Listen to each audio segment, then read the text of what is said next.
राम राम। मैं पंडित एस.के. मिश्र। यदि आपके पति का कुछ अन्यत्र संबंध है, कुछ अन्यत्र चक्कर चल रहा है और इससे आप पीड़ित हैं, परेशान हैं, तो उन माताओं, उन बहनों के लिए यहां मैं कुछ प्रयोग लेकर के आया हूं। जब भी आप कोई प्रयोग करने जाएं तो अपने मन में प्रयोग के प्रति सच्ची श्रद्धा, सच्चा आस्था और विश्वास बनाए रखें। यदि विश्वास के साथ आप कोई प्रयोग करते हैं या करती हैं तो आपको अवश्य ही सफलता मिले।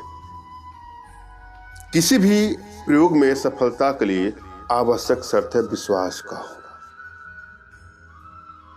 अपने आप पर विश्वास, अपने भगवान पर विश्वास, अपने गुरुदेव पर विश्वास और प्रयोग पर विश्वास, इन चीजों को ध्यान में रखते हुए आप कोई भी काम करने जाएं, कोई प्रयोग करने जाती हैं तो आपको सफलता अवश्य मिलेगी। और प्रयोग करने से पहले अपनी एनर्जी को भली भांति आपको रीड करना है या रीड करवा लेना है। यदि आप अपनी एनर्जी नहीं रीड कर पा रही हैं तो परेशान ना हो, मैं आपकी एनर्जी रीड करके आप लोग का उचित समाधान भी करूंगा और मार्गदर्शन भी करूंगा। आप जिसको अपने बस में करने के लिए आप प्रयोग कर रही हैं उसकी भी एनर्जी आपको रीड करना है और आप अपनी भी एनर्जी आपको रीड करवा के ही कोई प्रयोग करें। यदि आपकी एनर्जी बैलेंस है तो कोई भी प्रयोग करके देखिएगा, तुरंत ही आपको सफलता मिल जाती है। और यदि एनर्जी बैलेंस नहीं है तो बहुत परिश्रम के बाद, अथक प्रयास करने के बाद सफलता मिलती है। कुछ प्रयोग ऐसे होते हैं कि अपने आप में सिद्ध प्रयोग होते हैं।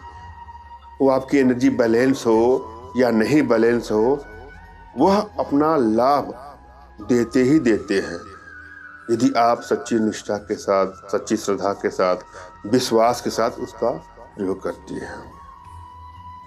और जब भी कोई प्रयोग करे तो अपने आध्यात्मिक गुरुदेव को कुछ न कुछ दक्षिणा भी अवश्य दें। आप जब भी कुछ लेते हैं तो उसकी दक्षिणा देने के बाद उस प्रयोग में आपको सफलता मिलने के चांसेस बन जाते हैं। प्रयोग करने के पहले आपको अपने मन ही मन, अपने मानस पटल में अपने इष्ट की प्रतिमा स्थापित करें। आप यहाँ पर उनको देख रही हैं, चाहे यहाँ पर उनको देख रही हैं, ये आज्ञा चक्र या अनाहत चक्र पर अपने इष्ट को आप महसूस कर रही हैं। मान लीजिए कि आपके इष्ट भगवान शिव जी हैं तो आंखें बंद करके यहाँ पर आप शिव जी की प्रतिमा का या शिवलिंग का दर्शन करेंगी और उनसे मानसिक रूप से मानसिक आदेश और आदेश प्राप्त कर लेंगे। आप कहे कि हे प्रभु, मैं इनको बस में करने के लिए आप नाम लेते हुए यह प्रयोग करने जा रही हूँ, कृपया हमको उसमें सफलता मिले, हमको ऐसा आशीर्वाद दें और प्रयोग को करने के लिए हमको आदेश भी दें। उसके बाद आपको अपने आध्यात्मिक गुरुदेव का भी स्मरण करना है।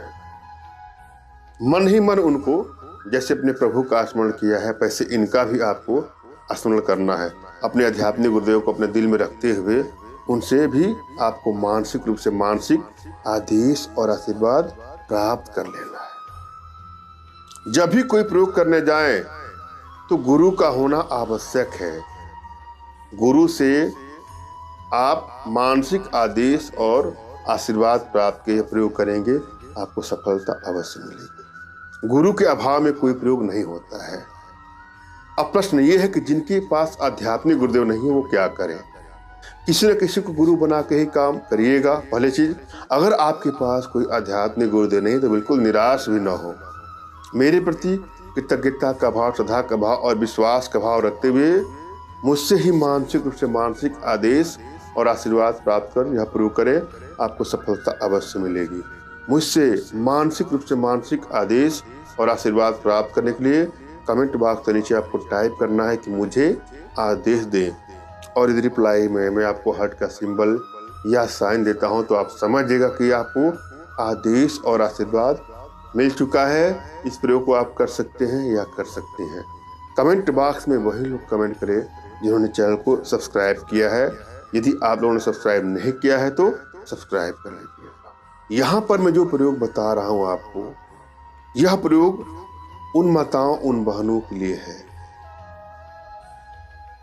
जिनका पति का कुछ अवैध संबंध है, अन्यत्र संबंध है, अन्यत्र चक्कर है। उसका उच्चाटन करने में यह मदद करेगा। अगर आपको ऐसा लगता है कि उनका कुछ अन्यत्र चक्कर है तो यह प्रयोग आप करके देखिएगा। यह प्रयोग आपको उस समय करना है जब रजस्वला की स्थिति में आप हो। जब आप रजस्वला की स्थिति में हो उस समय मध्य रात्रि में उनके सर के शिखा के पास के अगल बगल का कुछ बाल आपको काट के रख लेना है, अपने पास उसको रख ले। किसी भी दिन से भी यहाँ कोई मतलब नहीं है। उसके बाद आपको, जब आपको भली बात ऐसा लगे कि हाँ उनका सब कुछ ठीक हो गया है, आप लोग को भी सब कुछ ठीक ठाक हो गया है, उसके बाद उसको जला दें कहीं, कुछ दिनों के बाद जलाना है। और उसके बाद अपने पैरों से रगड़ करके उसको बारीक कर दें। आग जला करके उसको जला दीजिए बालों को, और अपने पैरों से रगड़ कर लीजिएगा, रगड़ दीजिएगा। और इस बीच में अपने पति से मधुर व्यवहार करिएगा। ऐसी कोई बात ना करिएगा जिससे आप लोग के बीच में तू मैं बढ़ना शुरू हो जाए, लड़ाई झगड़े बढ़ने शुरू हो जाए, मनमुटाव बढ़ना शुरू हो जाए। यह बात आपको ध्यान देना है। पति से प्रेम से पेश आइए और अपने मन मस्तिष्क में तनाव ही मत लाइए। आपका चेहरा बिल्कुल खिला खिला होना चाहिए। मन में कोई नकारात्मक भाव नहीं होने चाहिए, कोई निराशा की ग्रंथि नहीं होनी चाहिए। अंदर से बिल्कुल प्रसन्नचित। आपको ऐसा मानना है कि आप सबसे प्रसन्नचित स्त्रियों में से एक है। यह करने के बाद देखिएगा अपने आप सब कुछ ठीक हो जाएगा। उनका कोई अदर संबंध है तो उससे उच्चाटन हो जाए। मैंने यह भली बात समझाने का प्रयास किया है। आशा है आप लोग के समझ में आया होगा। फिर भी यदि आप लोग के जीवन में कुछ इस प्रकार की समस्या है, या किसी प्रकार की कोई आर्थिक समस्या, मानसिक समस्या या शारीरिक समस्याएं हो, तो बिल्कुल निराश न हो। अपना तुरंत का खींचा फोटो हमारे व्हाट्सएप पे मैसेज करें। मैं आप लोग की एनर्जी को रीड करके आप लोग का उचित मार्गदर्शन करते हुए आवश्यकता पड़ने पर अपने भारतीय विद्याओं के माध्यम से आप लोग का उचित समाधान भी करूँगा। धन्यवाद। राम राम।